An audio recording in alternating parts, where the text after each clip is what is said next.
Good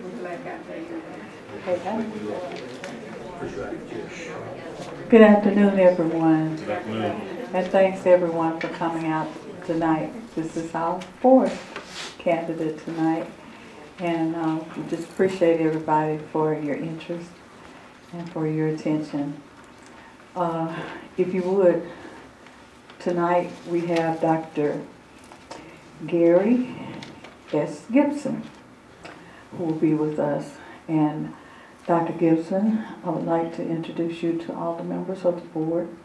On the left, Ms. Kelly Cochran, Pastor Andre Huff, Dr. Watts, Ms. Nancy Stewart, Mr. Frank Cowler, Mr. Mike Hank. Okay? Would everyone please stand for a moment of prayer, please? Mr. Cowler, would you honor us with a word of prayer? Yes, ma'am. Most gracious Father, we come before you this evening, Father God. We just thank you for your mercy. We thank you for your grace, Father God.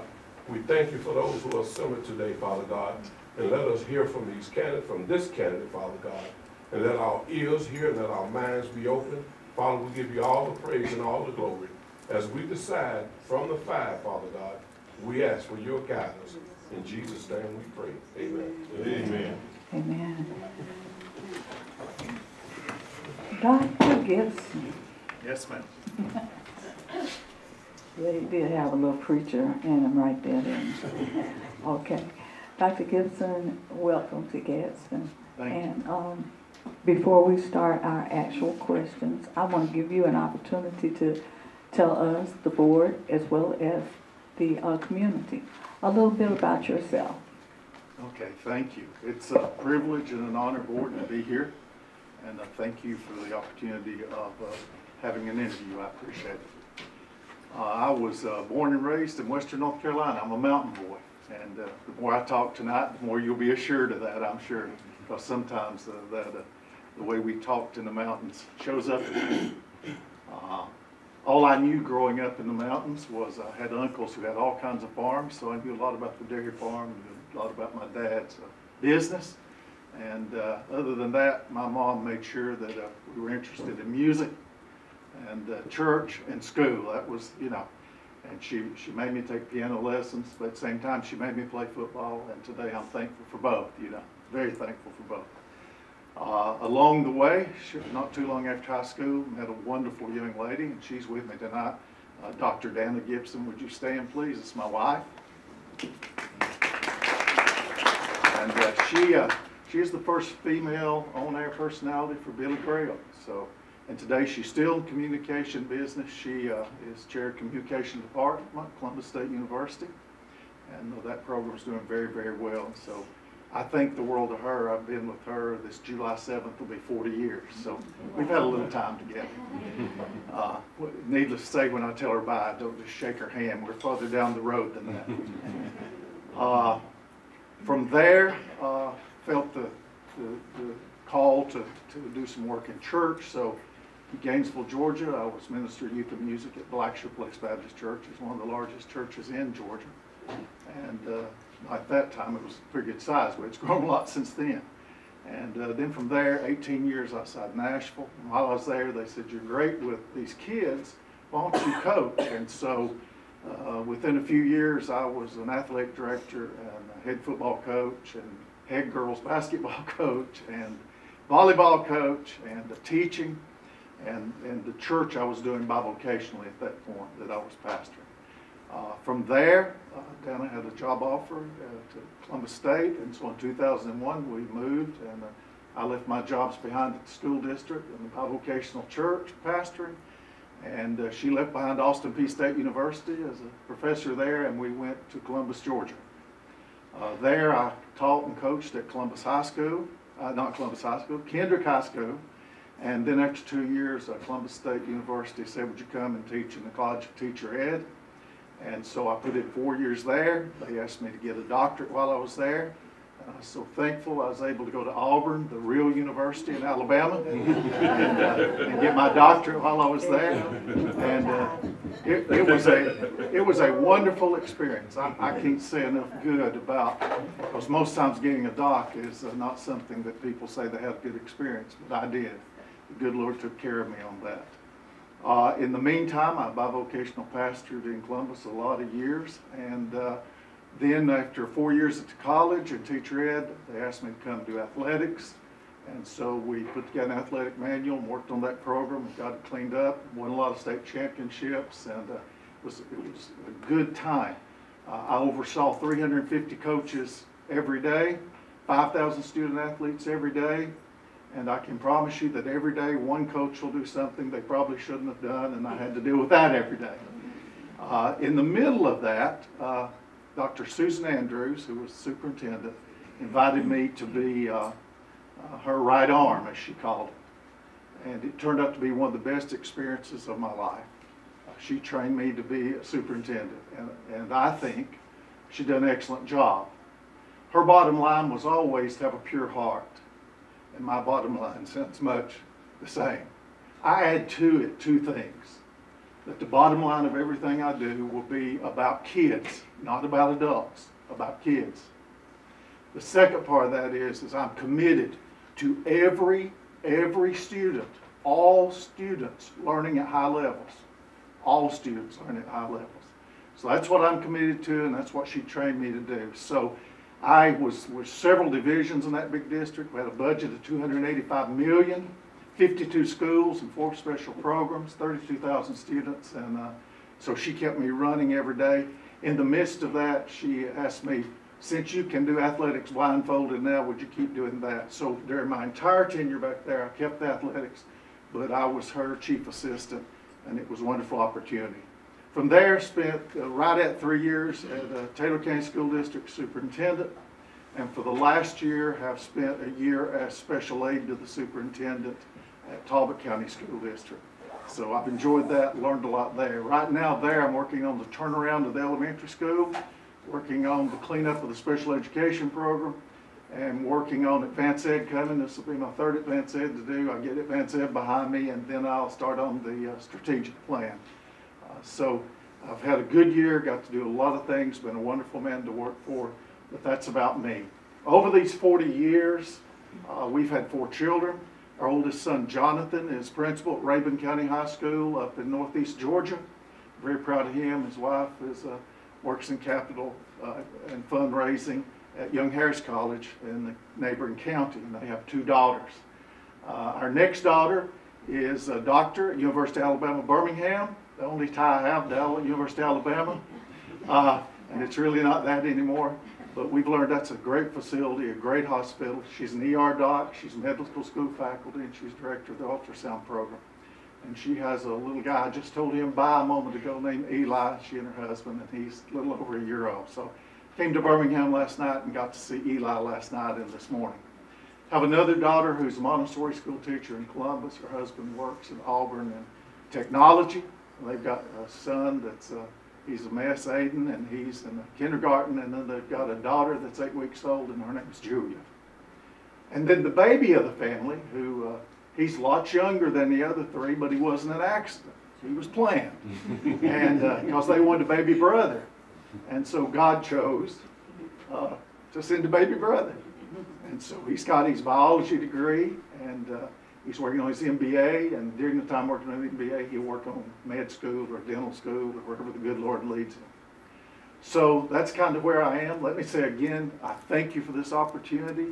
I feel called to be a superintendent. I love kids. I've never been anywhere that didn't have kids that didn't love me. And most of my career, I will say this, I've been in Title I schools. Most of my career I've worked in schools that were, the minority was the majority. And so I feel right at home in that setting, as well as any public school setting I've been in. I hope that kind of, probably was too long, but I hope that kind of gives people some idea of who I am. Thank you. Thank you. I believe Mr. Haney has the first actual question. Just so you know, you were sent this list of questions. And yes. So we just parcel them out. Each board member asks one question, and then when we get through with the stock questions, then we may ask some follow-up questions. That'll be fine. All right. All right. Question number 1. Oh, you're going right by the list. Right by the list. Okay. That's right. Okay. So make it easy. What do you see as the role of the superintendent as it relates to employee groups, students, and the community and the Board of Education? Well, I'll go backwards then. I'll start with the board. The board has a unique role. The superintendent has a unique role. And together they make a great team. And so that's what I have tried to do. I've never had a problem with any board as long as we could agree that we're going to work with fidelity, that our bottom line was students, and so that's where we were. So I don't have a problem with the board, and when you have a chance to read my folder, you'll see one of the top things in there for me is to get a plan laid out where we know how we want to communicate with each other, and then some things we want to work on that I can't even begin to think about as a new superintendent until I hear from each of you. The next piece, going backwards, the community. Everywhere I've been, there's been many, many community groups that I worked with. In Columbus, I met monthly with every group that we could get in to see me in the community. I met with all the faith-based groups, all of them across the board. All the other groups, nonprofit groups, anybody that had a stake in what the school board was doing, and anybody that was willing to help us, we were willing to meet with and to try to be as transparent as we possibly could. As I look at you here, you've got some good groups you're working with. As with anything, I'm sure you could make them better. Also, you've got 2 schools sitting here close by that I can see tremendous possibilities. In the one district I was in, we were rural and there was no way to get kids to dual enroll, and yet dual enrollment is free college education. So we got I found a cheap Polycom machine, a used one, set it up, connected with Columbus State University, and they had flexible classes with their honor students. So my high school students got to take dual enrollment college courses with the honors kids at Columbus State University. And so they're sitting there, the camera going both ways. They could talk, students could see them, they could see the students, professor could see them. As a matter of fact, Columbus State is working on a grant to buy Polycoms for several other rural school districts in Middle West Georgia. And so I'm thankful. I don't have it on my resume yet, but if it goes through, then they've got me on that, so I'll be a part of that grant and a part of that taking place. So that's just a little glimpse of what that I was able to do with the community. You had those Fortune 500 companies in Columbus, and I certainly loved working with them. I was the one tasked with taking care of safety, even though it was not my job, but the superintendent said, you dot every I and cross every T, so do this. So we worked with everyone from the FBI to tobacco, alcohol, and firearms to local police, local sheriff, all those groups we worked with. In the end, we developed a video, active shooter video, a training video, which we showed to all middle school students, all high school students, and all faculty and staff. And in doing that, Georgia School Board Association, I'm told, I didn't go look, but I'm told they have it on their website for all of the districts to use. So I was able to do the video through the Rothschild Foundation, which is a very strong family, very influential family in Columbus, and I went to them and asked for this, and so they can't make a video cheaply. So that's how I got that video made, and that's a great community group. Students, as I've already said, I love the students. It's like a calling. It's like the calling I felt to be a minister. The same calling to public education, now slanted more toward being a superintendent. The thing I missed in the large district was I was the last stop before the superintendent's office, so I saw students many times there who were in trouble for one reason or another.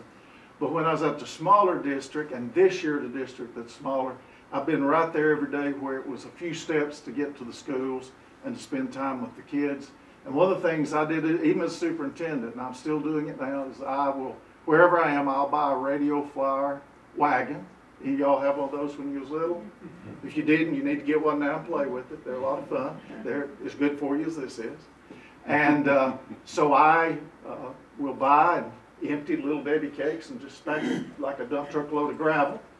And I'll go to every student in these small districts, every student, and give them a little Debbie cake. And I never know whether I'm going to get my neck tugged or get bumped or handshaked or what. But I can tell you this, if you forget to give the teachers one, you get in trouble. So I had to learn to buy enough for the teachers. Okay? Employee groups, anyone that wants to work with fidelity, I've never had a problem with. I've had to reroute buses in 2 districts. In 1 district, had to reroute them because of changes in the community 2 years in a row.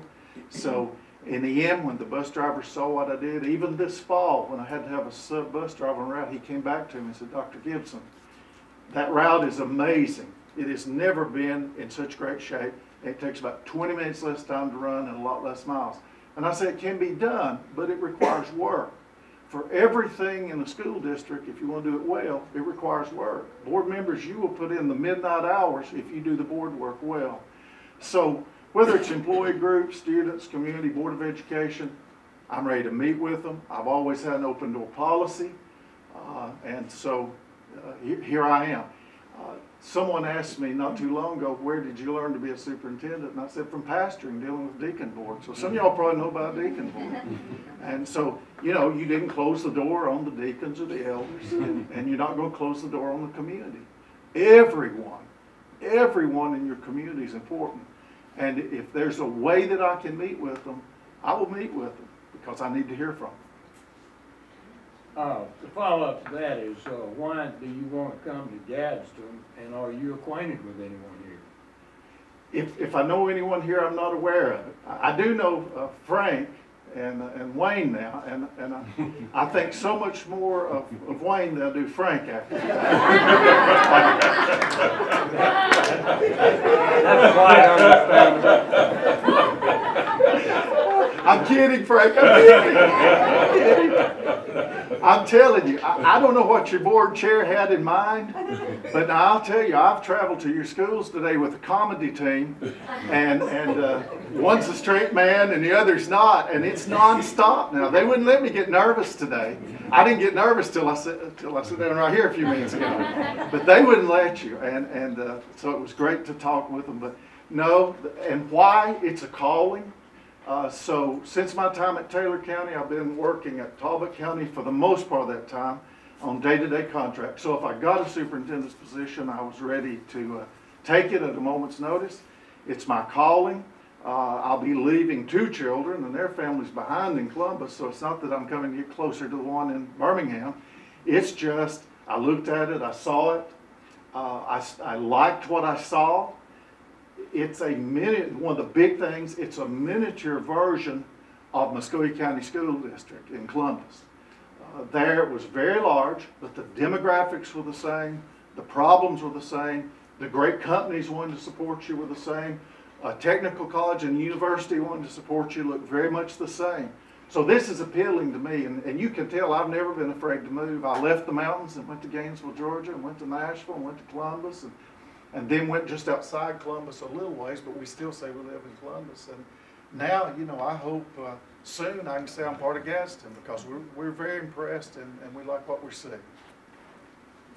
I do something wrong? It's right here with the mic. Don't worry, it's the mic. That might be a blessing. Is it working? Is the power, is the battery dead? Testing. The battery dead. Yeah. It's gone completely off. Yeah. May need it back. Thank you.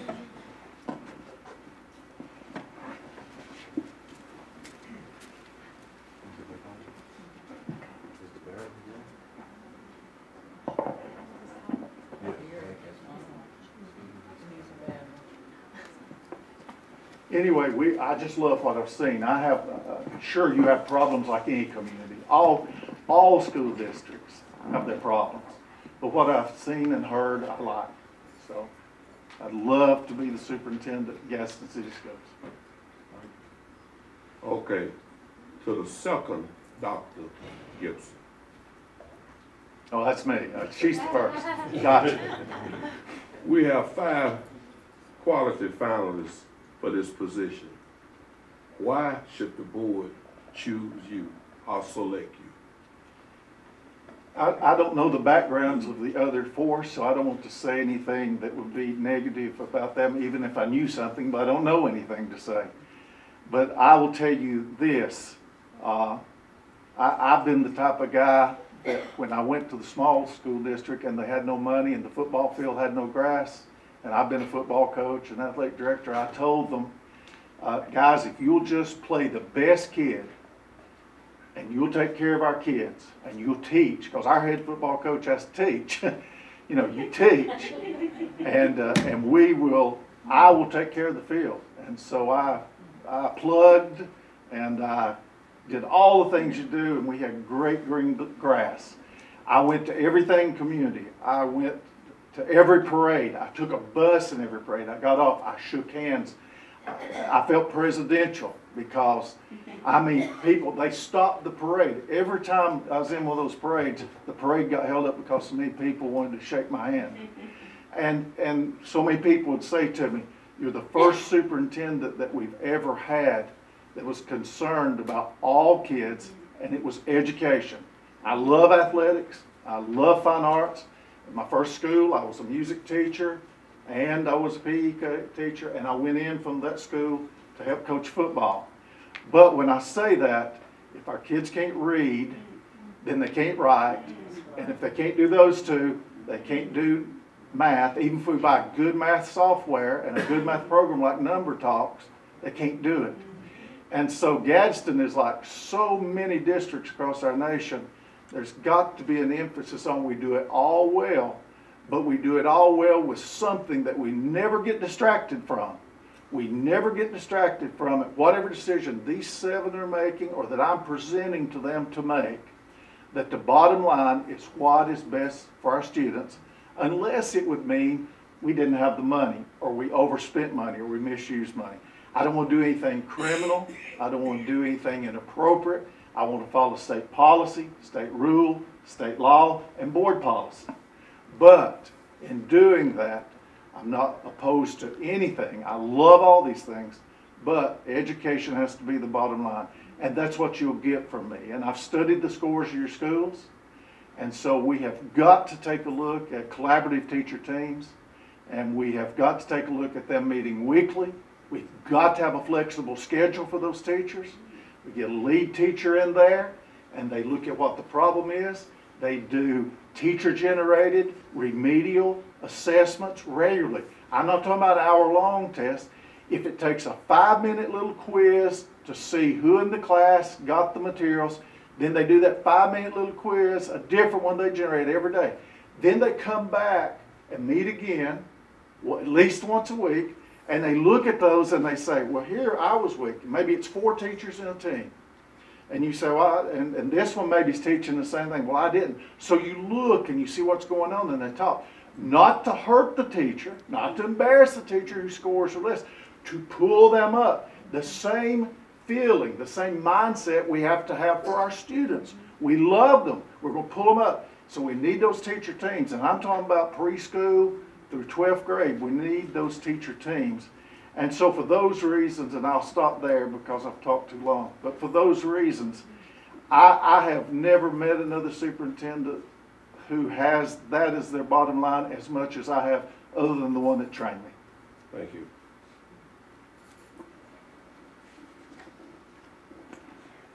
Okay, what steps would you take to create a culture?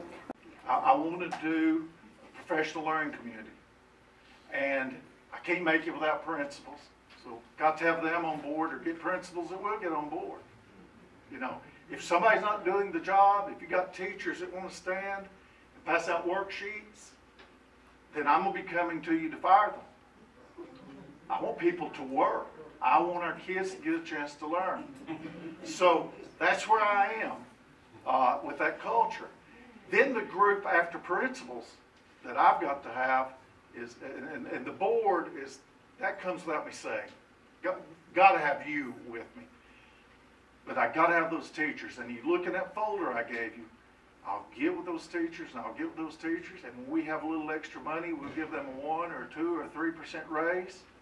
And we'll beg principals to take every duty off those teachers they can possibly take off of them, so that those teachers are concerned about nothing but teaching the students. And not just their students. They feel like every student in their building is their student. That's why they'll help other teachers. And just do that in such a way that you see the scores. In 2 years, if you will do what I'm talking about doing, you will see a turn in the learning gap. You'll see it change. And the research supports me. You may have to go study the research now. It'll support me. And in 5 years or so, you'll see everybody moving up. Sometimes less time, sometimes more time, depending on the level of fidelity put forth by administrators in the building, by teachers in the building. Now you're saying, what about parents? Any way we can to get parents there is fine with me. But let's be really honest. In some neighborhoods, the parents can't help. In some neighborhoods, the parents won't help. Now, this is what I learned, because I've always worked in Title I schools. I can beat my parents to death, but if my parents cannot read or write well, asking them to do some of these things at night, it's not going to happen. See, as much as a heart as I've got for the person that brings everything to the table, as the person I am, I've got to have the same amount of heart for the person, maybe in the world's eyes, that brings nowhere near as much to the table. So that's where I'll be. It's academics, academics, academics, all children learning at high levels. And teachers, I gotta win them over. And that won't happen like that. But we'll start and see where we go. Now, you'll seldom hear me say to move fast on anything unless it's an emergency. But what you will see when you read this document I've given you, and I hope you'll read it now, it's kind of a transition plan. It's not a 120-day one or anything. You'll see I'm going to give you some other plans if you'll hire me, and you'll be right in the middle of it. You won't not know what's going on, and you won't not have input. But we've got to do what we need to do, and you'll see it in that plan, to get the teachers on board, and this should be done quickly. And the research supports me on that too. It's the one thing you find in research where they say a public school district needs to move quickly. I've looked at your scores. I've studied your scores on lots of levels. And listen, I've said this before, let me say it again. There's no reason that compared to comparable schools in this state, we shouldn't be at the top of the list. There's no reason to compare to all the schools in the state. For example, elementary, that our 8 elementary schools shouldn't have the goal, and we shouldn't get there in 7 years or less, to be in the top 25%.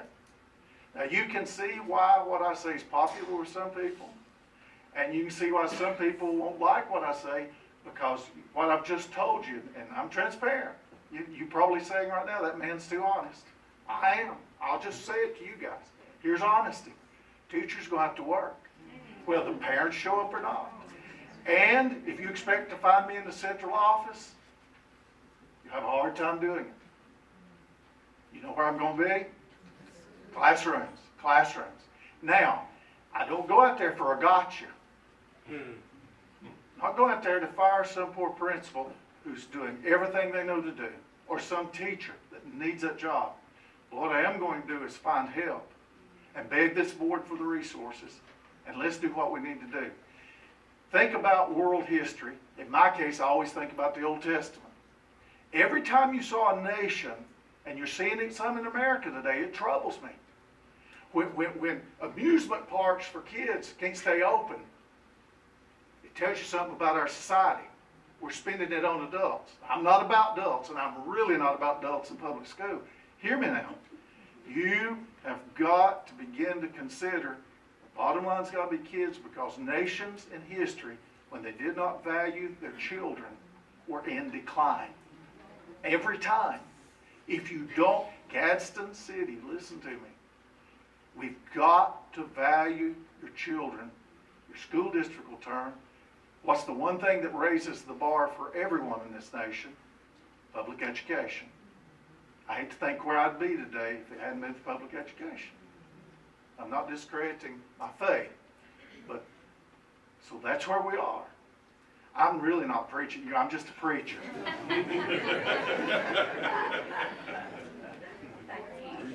And a football coach. And don't think I don't like football now. If you don't, my players, they knew where that helmet was to be held, what we were going to do during the national anthem. They didn't breathe without asking me when to breathe. So I believe in discipline. Now, we're not going to go wild in these schools. We're going to get on the business of education. Let me say this to you, because some of your teachers in here, it starts with something that you'll say is out of date. You start with whole group learning, and then you start doing those assessments. You know who's suffering. You know who needs to be extended, right? We got brilliant. I looked at some of your stuff. You've had some kids in this high school that were rocket scientists, right? Okay? Let's take care of those rocket scientists. Like my old football coach used to say, rah, rah, ree, kick them in the knee, rah, rah, ras, kick them in the other knee. You know? So I want those rocket scientists. Mike, it's okay to smile. Come on, it's okay, Mike. I'm just preaching. Listen, let the rocket scientists soar. I'd be crazy to be opposed to the rocket scientists. But what about these other kids that if you give them that chance, that middle group, you have to love that middle group because they're ready to fall off the top end or fall off the bottom end at any moment. And it may be that point we lose them forever. I don't want that on my record. And then on the low group, we begin to work and work and work. And we look at what's working around the United States. I told one teacher today in a computer lab, I said, Google iReady. Google iReady. It's great remediation for math. It's great remediation for reading. But I said, before we can do that, we've got to do what we need to do in pre-K, kindergarten, first, second. Our kids have got to hit the third grade proficient in reading. And I mean, no exceptions. No exceptions. Thank you. Dr. Gibson, how have your previous experiences prepared you to be the superintendent of this school system? Well, I started out in elementary school, and I was the only male in the building, so I got to do everything, which at the time I didn't quite understand, but today I understand fully. It was training. Then I went to middle school, and there wasn't too many males there, and I got to do everything, and that was wonderful. Went to Kendrick High School in Columbus and got to be offensive coordinator and head baseball coach, and I loved that, and it was wonderful for me. And I still, some of those kids, that's been years ago, they still email me what preparation that was, and what preparation it was that the kids on the football team and the baseball team couldn't get there. And I was going with my old pickup truck and hauled them into school and hauled them after practice because they needed after practice to get to the fast food restaurants to work. So we talked to the managers of fast food restaurants and said, will you let them come in a little bit later? We promise practice will be bam, bam. I'll load them up. I'll get them there. Well, I wasn't supposed to be hauling them. And don't tell your attorney this, your board attorney. Certainly wasn't supposed to be hauling them in the back of a pickup truck. Now, there wasn't a law back then, but it was. But I was putting around because it was an urban setting. And finally, the police realized what I was doing, and many days they'd follow me, get in front of me, and make sure I got them safe and sound where I was headed. From there, I went to Columbus State University in teacher ed, won the Innovative Teaching Award while I was there, did some studies on relevant cultural studies of kids. In other words, as you're teaching algebra to a kid that's coming from a culture that does not value education, you've got to find a way to tie algebra to their learning. You've got to find a way to relate to that kid. And what we found and I was doing it with pre-service teachers and current teachers, and what I found was in high school and middle school, what I found is so many times the teachers were afraid of students that came from different culture. And you can't be that. You cannot be that. We had to let a teacher go this year, and I kept talking to her. And I said, what's wrong? And she said, well, I'm afraid, because the school I'm working at now is 98% African American. And she said, I'm just afraid of African American students. And I said, well, you need to go somewhere else. You need to go somewhere else. And thankfully, she said, you're right. She said, you're right. So when I first went to Kendrick High School, and it was right at 100% African American, and when I got there, the first 6 weeks were tough. They were tough. Those kids didn't know me from Adam. And if you'll forgive me for saying it, but I'm sure they looked at me and said, what's that white man doing here? But I kept working and working and helping. And finally one of them said to me one day, Dr. Gibson, you love us, don't you? I said, I try to love all human beings. I don't care who they are, what they look like. And from that point on, we were off to the races. It was a wonderful experience. But back to the college, that was back doing system athletics. We had a mess, had 7 high schools and 13 middle schools, and I got athletics cleaned up. I wrote the handbook, and so won a lot of state championships. I was so proud of those kids. You might know Jarvis Jones. He was one of our athletes that plays with the Philadelphia Eagles. Jarvis, and he talked real soft, and he is so kind, and he'd pat me on the head and say, Dr. Gibson. And then Jarvis go in a football game, the first play at middle linebacker, and he would just kill a kid. I mean, just, oh. Same guy was so gentle and so kind. But anyway, and Jarvis, I've got you on TV. I'm sorry. But anyway, and then moving up, Dr. Andrews moving me up. She sent me to the 2-year. You have to apply and you have to compete. But I got in. They only take 25 every 2 years. It's Georgia Training Superintendent's Professional Development. So I went through that 2-year program and got through that. And then at Taylor County, going out in a rural area, the learning was enormous, just enormous. And so I learned a lot about people, but I sure ran into a wonderful group of students. And then from there to Tableton to be special aid to the superintendent. And I hope I can tell you the next stop is Gadsden City Schools. Thank you. Dr. Gibson, would you describe how you obtain support from the Board of Education for candidates you intend to recommend for employment? We had one system when I was the assistant to superintendent. When I got to the district as the superintendent, we had a federal court order that we were dealing with. And so I was asked by someone that said, the wisest thing you can do with this is do a hiring plan. So I wrote a hiring plan for central office people, even the people that work for me. I never hired a person that did not go to the board. And I never, even the person that was my assistant had a committee. I was not on the committee. You know how some superintendents come in and let me hire and bring somebody with me? I didn't do that. When they saw I needed someone, we got a committee, we posted it, they interviewed them, and then the board had confidence based on what they saw in the committee that they could take a recommendation, because no recommendation really came from me. But we tried to be very wise. We had a committee that I said, listen, you've got to be transparent, and you got to try to pick those committees. And we even had 2 alternates. We had 5 people on every committee, 2 alternates, and say something happened to someone. The forms were laid out, questions were laid out, everything was laid out. And we also told them our teaching philosophy. We didn't call it professional learning community, but that's what we were saying too. That's where we wanted to go. So now there's some in a district, some hires that are so high profile that you know I've got to somehow, and we'll determine that based on what I put in that folder when I get with you. And it may be 2 at a time, or it may be 1 at a time, and we've got to talk about it. Or if you begin to hear a lot of complaints, then we got to talk about it.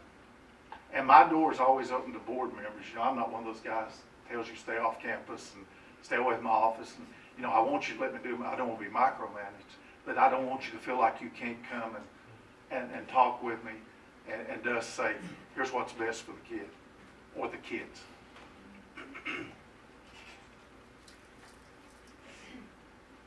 Discuss the most difficult personnel problem you have ever dealt with and how you received it. I called a superintendent that means a whole lot to me, and you can see I don't have many notes. I wrote a few little things, but I'm just talking to you now. But anyway, I said, how do I answer this? As superintendent, the first day in my office, there was a group that had been the bullies, the decision makers in that community for many, many, many decades, going back probably 250 years. The first day I was there, one of their first cousins came in my office and proceeded to yell at me, and I took it. I never raised my voice one time in 3 years. I never said a slang word. I just sat, I smiled, and I told him I appreciated it when he finally got done. And that happened repeatedly, not just from him, but other ways, for the entire time I was there. And yet my evaluations were good, and the school district enrollment in a county that's declining by 100 a year for the first time in 8 years, because we were certainly teaching again, we went from 1350 to to about 1451. And then since I've been gone, they can go back to under 13, right around 1300. So that's what I was dealing with. So in that case, it was the powerful people in the community. So I took it, I smiled, I followed the policy, I worked with fidelity, I got there early, I stayed late, I worked on football fields, I refinished the gym floor. It hadn't been refinished in 22 years. And I just and painted rooms and got where I could, had a little money. And the reserve fund went from, well, let's just say it was not much there, but the time I left, it was about 6 times larger than it was when I got there. And yet one of their big complaints was I spent all the money. I was not spending all the money. I was being very wise and very frugal with the money. And they would criticize me about things. You know, you can't get bus drivers. And so if I had a bus driver that came up sick or something, an emergency, I'm not talking about not get subs, but I wouldn't let them double routes because that's another liability. And so one of the things they criticized me for, besides working on the fields after hours and on Saturdays, was, you know, they, for example, one Friday afternoon, I was in the middle of a meeting and the bus driver started throwing up and they called me. It was 97 degrees. I looked at the people, man, I said, I'm sorry. I know some of y'all don't like this. Those kids are not sitting on that bus, 97-degree heat. I went and drove the bus. And so that was terrible to them that I went and drove that bus. I still have my bus license, been driving a bus a lot of years. I don't want to drive one here. And if I don't answer, ask me a follow-up. I don't, you know, I'll answer and I'll stay here all night if that's how long it takes. Dr. Gibson, what are your expectations for student achievement? Professional learning community. And we're going to get after it. We want, by the 3rd grade, reading proficiently. We do not want kids going to college and struggling. An A should mean an A. And we want to work with our AP courses to where we do what we have to do for kids to pass an AP test, or we're wasting a lot of our time. And let me say this to you, and I'm not saying do away with it, but hear me out. Why would you do AP courses when you got a university sitting a mile down the road that it's free? And it counts for college. That's right. Now, everywhere I've been, I've had 1 or 2. In some schools, we've had tons. Columbus High School had tons of AP courses. But remember, it was rated the top-ranked high school in the nation 1 year recently. I think it's like number 2 now. So that's okay. There's your rocket scientist. AP, if they could pass the test at the end. But if you do an AP and you don't have it's like honor students. If you study the research, for every 100 graduates you have, 3, 4, 7 at the most honor students if you're not inflating grades. Now, the district that I was telling you about, graduate 100 a year, we'd have 30 honor students. You can imagine how happy I made the whole community in the board meeting when I said politely, it was on the agenda, I talked to the board members, we've got to address this. We cannot have our honor students going to college and having to take remedial math. We don't want that here. Anybody that can disagree with that, then you're not concerned. See, I was trying to teach all kids. Honors kids too. They're the ones that could be honors. So why would anyone get mad? If I'm saying make the rocket scientist better, make this kid that's struggling better, man, we all ought to join elbows, sing Kumbaya, and get to work. Did I answer your question? You did. Okay. You did. Okay. And you touched earlier on the middle population of students. Yes. What approaches would you take to ensure that population of students, the middle, they're not forgotten? They're not forgotten. And it's the same. That's why you do those tests. Teachers go over and they say, okay, it's the problem with the students that scored low. It's the problem with my instruction. We just want to make that teacher better. We don't beat that teacher up. All teachers get better. All teachers can get better. But when you find it's a student problem, then you go back in. They may be in small group. They may be on special kind of software. You may pull them together with some peer teaching. You may put them in another kind of small group. Differentiation, so you got your rocket scientists doing this and extending them. You got this group doing this and extending them, and then you're putting the time in. Because one of the most dangerous groups, as I said earlier, is the ones that fall off the top edge and go to the top group and then struggle there, and then you're trying to build them back up again. and the bottom group fall off, and it's really, really tough to ever get them back in the middle group. So if you follow this right, and it's going to take some time, it takes fidelity, it takes work, but we'll turn this around. Thank you. I didn't mean to offend you. I'm just not a very good multitasker, and I can't smile and listen at the same time. It's sort of like walking and chewing gum. No, you Forgive didn't. me. No, you didn't offend me. It's just when I preach, if they fall asleep, I wake them up. And when you wasn't smiling, I thought my sermon was really bad. And I thought if I can just get Mike to smile, I'll feel better. And you did, and I did, and I thank you. I just wanted you to know I was listening. Oh, I didn't doubt that for a moment. No, sir, I apologize. I never thought. You don't have to apologize. We're committed to closing achievement gaps and dramatically increasing our graduation rate. You've talked about some of this, but I'll give you a chance to describe any successes you've had in these areas and how you would accomplish the goals here. And I'll just use the one example. We didn't call it this, but we were doing it where I was superintendent. And if you go look at it, we'd made the turn and we started, you know, because I was only there, you know, right at 3 years. So we just began to make that turn. The other thing you have to understand is I didn't get fidelity out of a pretty large group of teachers who have become very comfortable there. And that's a key here. If the teachers aren't on board with me, then we've got problems. But I think the way the administrators can work with them and adjust the schedule where they're not saying they're staying after school on their own time, I think we'll make this work. So we saw it turn. We saw parents bringing their kids from private school. Parents stopped home teaching. We saw our numbers. People wanted to be there again. And we got closer. We didn't get where I wanted to be in any of these areas. We needed about 2 more years and we would have had some great numbers. But we got closer to an A, really being an A. Because I would go to teachers and I would say, because when we get the state test back, I'd say, help me out here. Here's the report card, and you gave them A, end of year A, math, especially math and English. And then I'd say, here's the state score, the same child. And they weren't proficient. Whose fault is this? How do we fix this? Let me ask you, what test did you use in Georgia for your assessment? Well, it was CCRPI, and that's Georgia Milestones. That's the Georgia Yes. formulated state test, right? Yes. Oh. And we'll work, you know, we'll look at, and that's, oh, I'm so glad, Mike, you said that. Here's Sometimes I get it right. I'll never live it down.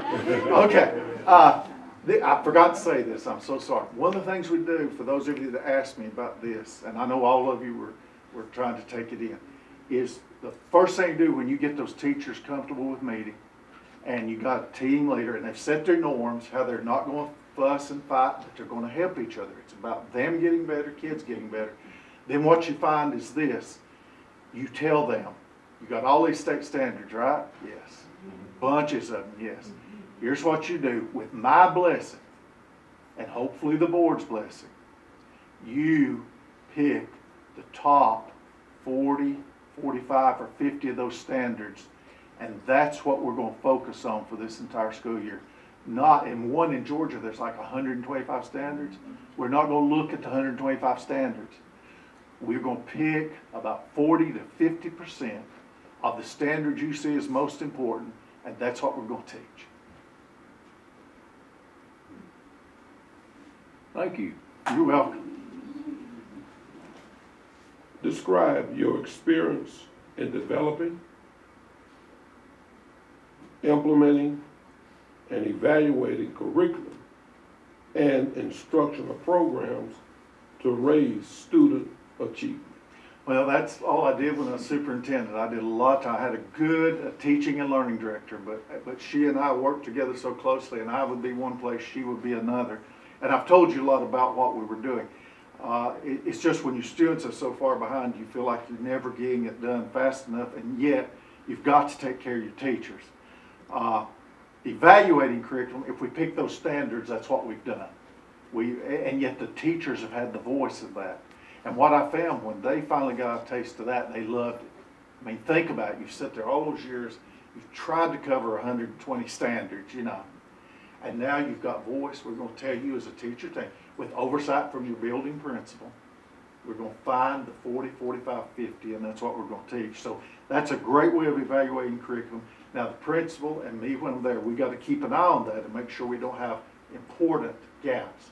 Sometimes there's gaps, but it's not things that the state's looking at. It's not things they'll spend much time on the test.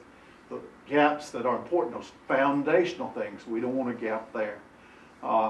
And I'm telling you, the numbers will rise. I wish I'd had 2 more years where I was, because it was, you already saw the turn. When I got, and I'll tell you how much the turn was. When I got there, I had 2 schools whose scores were in the 60s and 2 schools whose scores were in the 50s. Before I left, we had 2 in the high 60s and 2 in the 70s. So we had made the turn. Now that I'm gone, it's gone back to where it was before. Thank you. Thank you.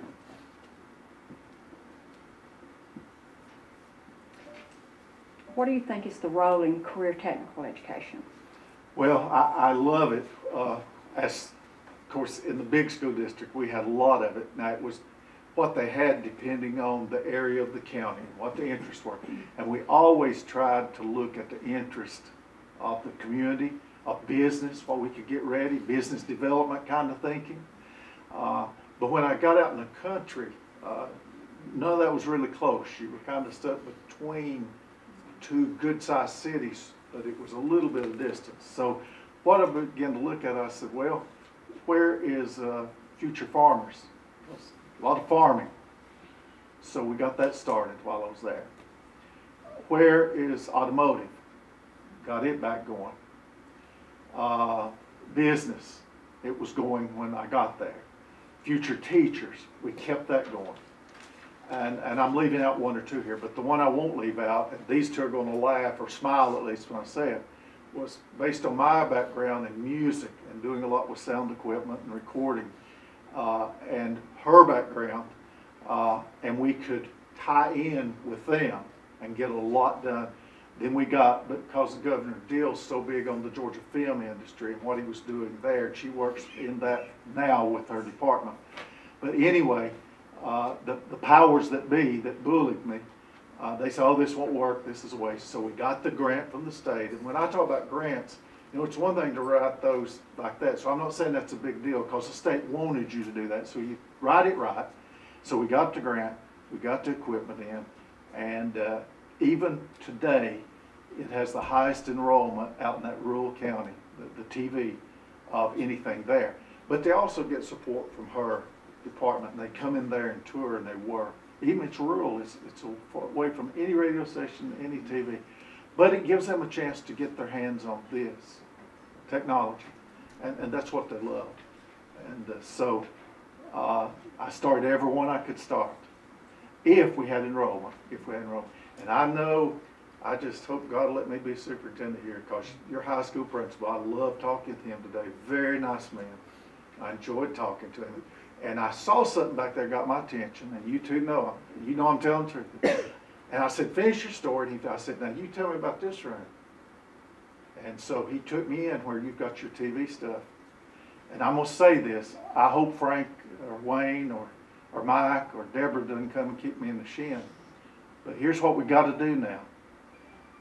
There's enough stuff going on just in this high school that if we get that TV going here in the high school, then we can take the city's channel 99 and we can just 24/7 show Gadsden City High School. Amen? Amen? I mean, I want it tonight. Let's start in the morning. I mean, that's, if the city's offering you that, and I got to shake hands with the mayor today, then, I mean, let's don't look a gift and turn away from it. Because these kids, if it's technology, and that's the other thing. Let me say this. I'm one of those weird birds. I did music and athletics. I'm an unusual bird. I wasn't great at either one, but I love it. I still miss the sideline on Friday night. You know, I miss it. Oh, but the good Lord doesn't want me coaching football anymore. But anyway, there's a group of kids that if you give them that theater, or you can name them, but your piano labs, how many high schools have piano labs? Y'all do, hallelujah. And they got a reason to come to school. I looked at your attendance. If you've never gone on the Department of Education website for Alabama and studied the numbers of Gadsden City Schools, you need to go. You'd see why I'm passionate tonight. I'm passionate because your attendance is not good. Amen. Your smart students, outside those that are brilliant on their own, are not getting some things. Now, that doesn't say anything bad about your students. Doesn't say anything bad about your teachers, faculty, staff. It just says that you've got to have someone in those schools holding them accountable. I volunteer. All right. Thank you. Dr. Gibson, what strengths do you have in the area of financial management, including budget development and ongoing fiscal management? Please give concrete examples. Well, we got a reserve fund again when I was superintendent. And of course, I had to oversee every piece of that and for other groups that we were fiscal agent for. Now, I've got to say this, my finance person did an excellent job. And the finance person did an excellent job in the big district I was in. And so you got to have good people around you. But every month they brought me that stuff, and every month. And then we put the budget together. She would put the rough together, and she'd bring it, and we'd go over it. But we made ends meet better than that district had ever made ends meet. And that was still during the Great Recession. When I got there, they were still taking 6 days a year. We can't call them legally furlough days. We have to call them in Georgia work schedule adjustments. We're still taking 6. And so I took my time and got that down to 3 and got that down to 0. And so that's kind of where we were on that. Before we go to the next question, do you need a break? Do you I'm need a water fine. break? I'm a Baptist Does preacher. anyone else need a break? But I'll do what the board needs to do. No, I was giving everybody an opportunity. Does anybody else need a break? Okay. Dr. Watts. Dr. Gibson, describe your experience with strategic planning. I led the strategic plan for the big district, and they just have updated it. What a learning experience. I got 21 different community groups to come in and give their input on that strategic plan. 21. They had never had such voice in a strategic plan. Then as soon as I got to the superintendent's job, it was advanced ed, and I helped on advanced ed while I was there. So I got there, all of a sudden, strategic plan needed to be updated at the very least to get ready for advanced ed. We updated the strategic plan, and then now where I am now, if y'all don't hire me, then we've got to update strategic plan. I'm doing advanced ed for this district, but they're going to be here before I can do a strategic plan, do it correctly. But we will, and you'll see in your folder, be sure you read that folder now. It's important to me. I beg you to do that. You'll see in there, well, that's one of the first things I address. I would say to you, humbly, please don't get mad at me. Change your vision to this. All students learning at high levels, and leave it at that. Dr. Gibson, you said a lot that is different from maybe the current administration. How would you be able to, or how would you make it a smooth transition to the education community and the community at large, with your new governance style? How would you be able to get people to buy in and to make it a smooth transition for them? Some of it will take a little time. When I was superintendent, when the whole community, except for that one little group, saw that I was taking care of all students, I mean, I could have run for public office and won. Like I told you, the parades, they would come out in the street and block it, and they'd have to clear the parade. I'd never seen anything like it, and I thank God I didn't do anything. It's just my upbringing and my mom seeing that I knew the Bible from one end to the other as much as a mother could teach it to you. The other thing they got that totally overwhelmed them, and I think will help here, and I don't know, see, I don't know what was going on in your district. I truly, because I don't know anybody here. But what I saw was the numbers, and you get a pretty good idea from the numbers what's happening. You can't say it 100% of the time, but you can with confidence say typically this is what's going on. And so by looking at your numbers, you know, I thought I had a good grasp of what was going on. Then what I did the other time I met with anybody that would meet with me. I spoke in every church that would invite me. I'd get up and give a report on the school district. Then they asked me to preach, I'd preach. I won't do that here. I'll give a report and go home, okay? Because we're not rural here. It wouldn't fly here for me to do that. So I won't do that here. But I will go speak and tell them about the district if they invite me. Any group in the community, civic groups, all those groups. I mean, there's no telling how many I met with in the first month. Central office, sit down and say, this is who I am and this is what I do, and I want you to come and tell me. I love Jim Collins' book, Good to Great. And if we're going to do that here, and that's what I'm saying along with professional learning community, is I've got to have enough people on the bus going the same direction, sitting in the right seat now. Okay? I've got a bus license. It's okay for me to drive it. Some people I don't want driving the bus. And so let's be real honest that if somebody's going to not work with fidelity, they're going to stir anywhere they can, then once I have proof of that, I'll come to y'all and say that, you know, they need to go home. Now, if they're coming to you and I'm sinning, I would call it, but I'm doing something inappropriate, then that's a different, you know. But if I'm asking them to work hard, not outside of what they're paid for, and to be accountable, and if we don't have an evaluation process, I wrote that in the last district I was in. I wrote an evaluation for everybody that was not certificated and gave it to them. They knew what would be expected. And they all got evaluated just like the teachers every year. And they got a mid-year, a little bit different from how Alabama does teachers, but the way I did that simply, we talked to them at the beginning of the year, had a mid-year, gave them a chance if there were problems to get better. If they were doing great, we encouraged them. And then at the end of the year, we had another one. So I'll meet with everybody. You'll see me at football games. You'll see me at basketball. You'll see me go till I'm so tired. One night I just go home and sleep. But I think you can tell by listening at me tonight that being still is not one of the things I do well. And so I'll be meeting with everybody. And I'll shake hands in Walmart and talk. I did that everywhere I've been. She'll tell you. You couldn't shop in our hometown. You had to go somewhere else. Because I wasn't going to tell them no. Now, there were some things that were confident. I'd say, you need to come to the office. If you come, I'll stop what I'm doing and meet with you. You know. But and I haven't said this tonight. This will be new because I know I've talked a lot. And if I've talked too much, I apologize. Here's the other thing that I haven't said tonight. I want the faculty, staff, administrators, central office, and board to be on board. And here we go on the bus. And all the stakeholders in the community, that at least they can talk to us and they get a straight answer. But here's the other one I hadn't said tonight. School district has one customer.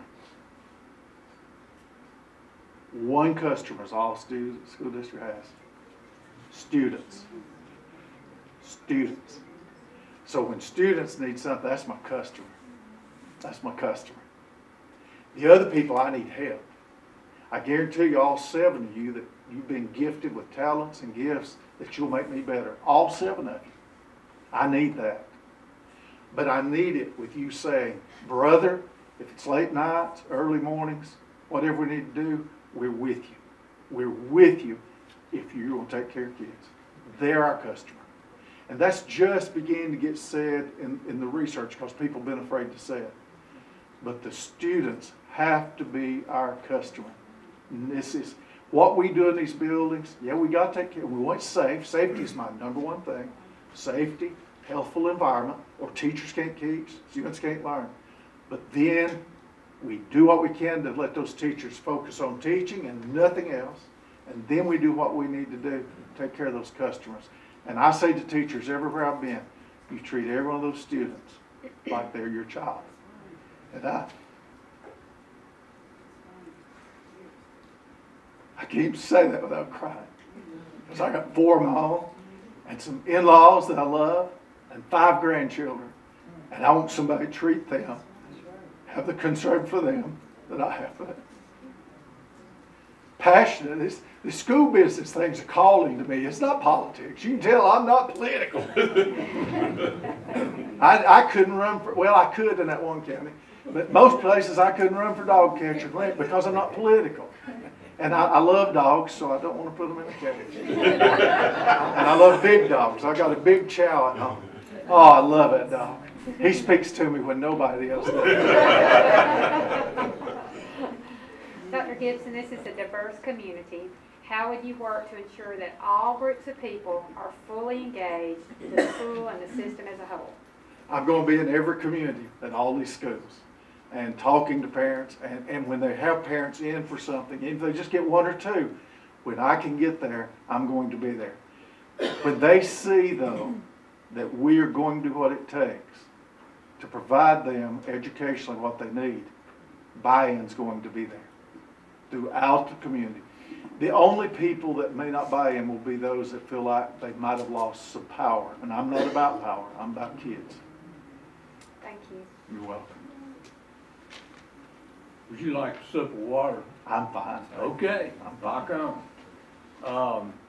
Describe specific strategies you would use to promote public support for school activities, budget, and instructional programs. Again, I'm just everywhere all the time that I possibly can be, so it gives me a chance to talk to so many people and to just promote, like going out and promoting this high school. I mean, I'm sure there's still people that are hurt that used to have 3 community high schools, if I'm understanding that correctly. I'm sure there'll always be. If I'd lived here, I'd have feelings about that. But also come in like today and look at this today. Has anybody, I'm sure somebody maybe does, anybody have a better high school facility in the state? This is awesome. This is awesome. And so it's not hard to promote this if we're doing academically what we need to do with kids. Again, we got to work on and we improved this where I was. Attendance was not good there, and we got that improved. I think we can do that here. I think when we have victories, even small ones, we got to celebrate. We really got to celebrate. Because with kids, sometimes, remember, probably some of y'all were saying how silly he is. The high school kids don't want to see him. They don't want to see a little red wagon, and they don't want to see a little Debbie cake. Well, you're wrong. You're wrong. Because if I'll come in about 10 o'clock in the morning, they're getting hungry again, they're ready to get a little Debbie cake. If I come in the afternoon, it's been a little while after lunch, they're ready to get a little Debbie cake. And even sometimes those girls that didn't want to gain a pound would ask the boys to ask me for 2 so they could give them. Nobody turned me down. Nobody. Red, yellow, black, white, short, tall, male, female, rich or poor. Nobody turned down a little Debbie cake. So that's just that's me. That's what I do. I'll be promoting. The only thing I saw today besides I want us to get our academic program where it's all about kids, and I knew that before I got here because I studied the numbers. The only thing I saw, and it's without seeing your budget, I get that, but when we can, and I wish I'd have put it on in that folder, but I didn't know it until today. We need to get a long-range plan. And board, it's got to be you. It's not Gary's plan. It's the board's plan based on what the community's saying to. But at some point, we've got to do something about our elementary, middle school buildings. Now, don't throw me out right now. I'm saying the board, long-term, and we dig into that and see. Because we don't have to have this caliber of middle school or this caliber of elementary school, but we need to update some buildings.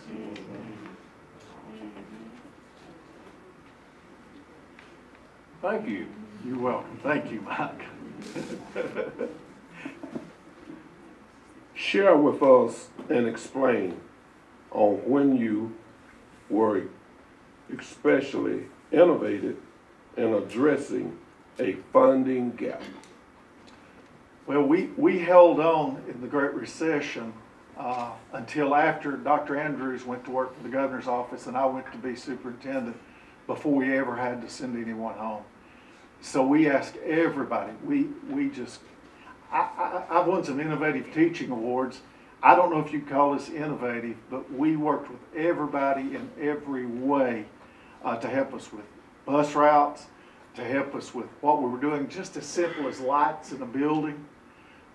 We looked at everything. We looked at what we were doing with cleaning supplies. We looked at contracting everything out. One of the ways that a pile of money was saved was we started working on it, and after I was gone, the board approved it. They contracted some things they'd never contracted before, kind of like you're doing busing, if I understand the busing here, transportation correctly. And so it made a big difference. But when you're losing the kind of money, that district went from 285 million to down around 226 in 1 year. That's how the Great Recession hit us. And it hit our SPLOST, you know, our 1-cent sales tax. It hit it because I was remodeling gyms, air conditioning gyms, was part of my job, still doing athletics, trying to update fields, and so they didn't get some of that done. I got about halfway through my plan, and they got some of that done well, some of it won't be done until about the end of July. So I don't know what you'd say it was innovative. It's like the grants. If I tell y'all I got a big school improvement grant, listen, everybody get those. That's based on what you got, your demographics and what's going on in your school. It's just filling it out the way they want it right. What you're finding now in schools, if you can't afford a grant writer, or other ways to raise funds, then what they want you to do, if you want any amount of money at all, is they want you to work it through 3 or 4 groups, and everybody give you a little. It's really tough to find 2, 3, 4 groups that want to grant you something that may not necessarily be in their wheelhouse, their area of interest. So what I've done, and when we did, like we painted rooms and we put up smart boards and did those things because there was not much technology where I was superintendent when I got there, increased bandwidth. Some of that was easy to do. The state gave a grant. You can get those grants, and we need to get every one of them. Don't skip anything. We need to pilot something. I was at the district that piloted a Race to the Top. It was hard work, long hours. It was something else. But goodness, they gave us millions of dollars. So who benefited? Students. So I've always, and I learned this from the superintendent I work with, she'd just tell them at the Department of Ed, you want us to pilot it? Let me look over it. And that might be something that we, just could not do. But we want any pilot we can get. We want any pilot we can get here. If it's moral and it's good for kids, it doesn't take away from education, we would certainly want to try to do it. Now, you can't accept those pilots or grants without telling you. That's not going to happen without you. So much I'm saying tonight, please don't leave out. If you're not with me, then we're not going anywhere. That's like going on a date without my wife. That ain't no fun. So if the board's not with me, we're not going anywhere. Forgive me, I use poor grammar there.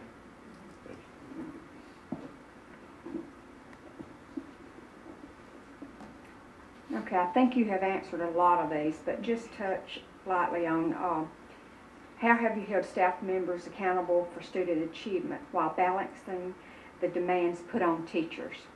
Yeah, just try having, and thank God for good principals who will find ways to rearrange those things, because they know in those core academic classes, not that the other's not important, but we've got to get the reading, writing, and math done. And they rearrange it, and they let those groups do what they need to do. And then when we can, to raise teachers, I mean a 2% raise during the Great Recession, and you would have thought that you had given them a 20% raise. I mean, they were thrilled to get something. And again, please know this. I have not seen a teacher yet that if they put the effort forth, that they did not get better, do a better job. So that's what I'm looking for. And you'll never see a bigger cheerleader than me, but you'll also, I don't like waste. And so what I'll say to them, you got all this in these kids, let's don't waste it. And you've got these gifts, let's don't waste it. Let's be able to go home at night and sleep and say we gave them everything we had. And then when you need, if you're at your breaking point, let us know. We're concerned about that too, because without teachers, you know how it is. The secretary runs the school. You got to take care of them. It just covers the whole ball game. But at the same time, if they see that I'm working, or I had a secretary call me the other day that worked for me, my administrative assistant, And she said, Dr. Gibson, you know why I loved you? And I said, well, I didn't know you did. She said, you did too.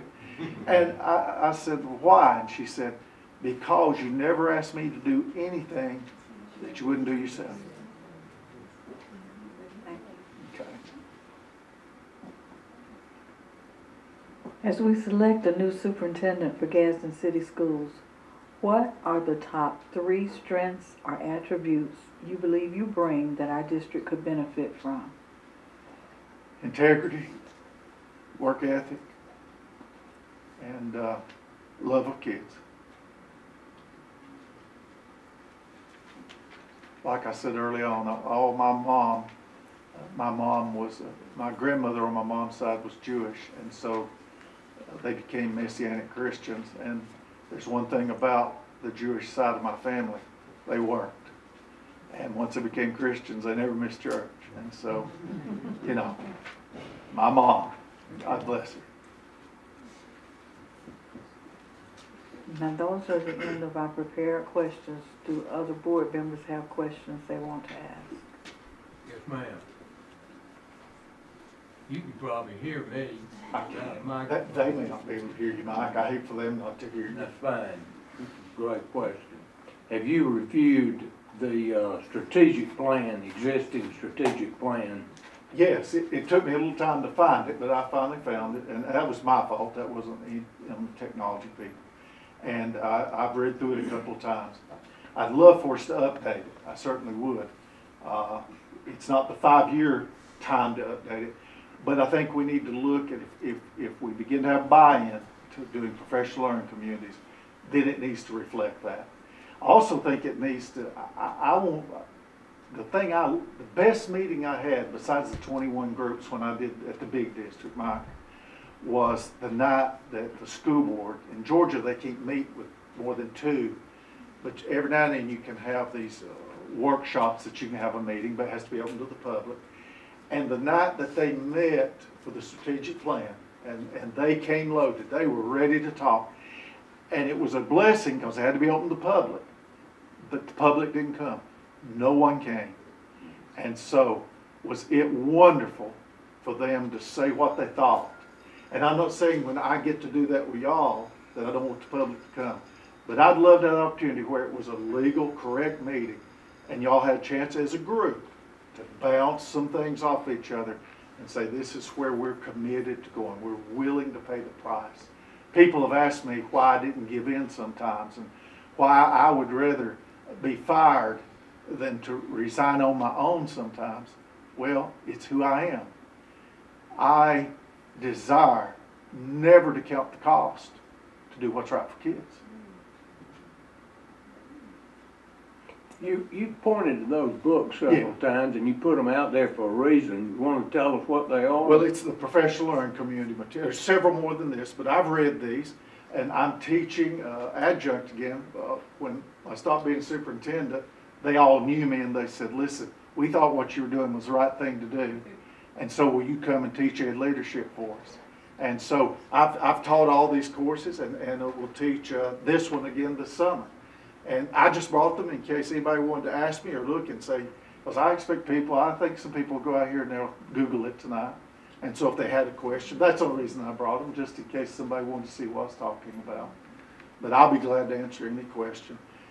It's working. Where it's done with fidelity, whether it's high poverty school, minority majority school, or whether it's a traditional school that's going to change how they do their instruction.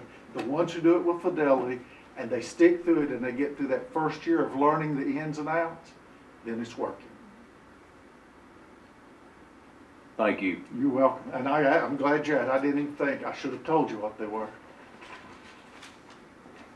Anyone else? So Dr. Gibson, we have given you our questions, and there certainly were enough of them to keep you busy, right? Yes, ma'am. I've enjoyed it, though. I've truly, it's been a privilege, and I've enjoyed it. We've enjoyed you.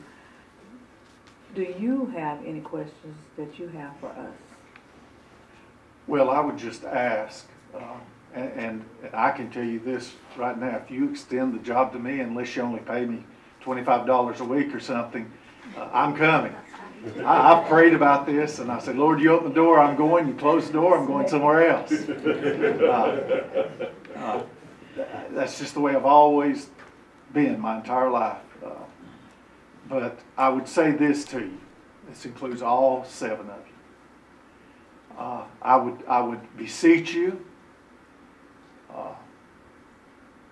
to jump in it with me and to see it through for the long term. If I were, and I know contracts don't go this long, but if it were up to me, I would have written you, and still might, depending on our conversations, if at some point I become your superintendent, it would be a 10-year plan. And so you folks know this district better than I do. And I need you to have some stick-to-itness to stay and do it with fidelity. Do it with fidelity. And let's see what can happen. I'm telling you, I would love to see other districts all over Alabama, the Southeast, and wherever coming to see what's going on in Gadsden, Alabama. But now you guys, I'll carry the load. When I was superintendent, I lost 40 pounds. I've gained a little back. Either way, I was ugly, so it didn't matter. But that's what I put into it. It's my calling. Now, I don't let it take the place of my faith, number 1. My wife's number 2. My kids are number 3.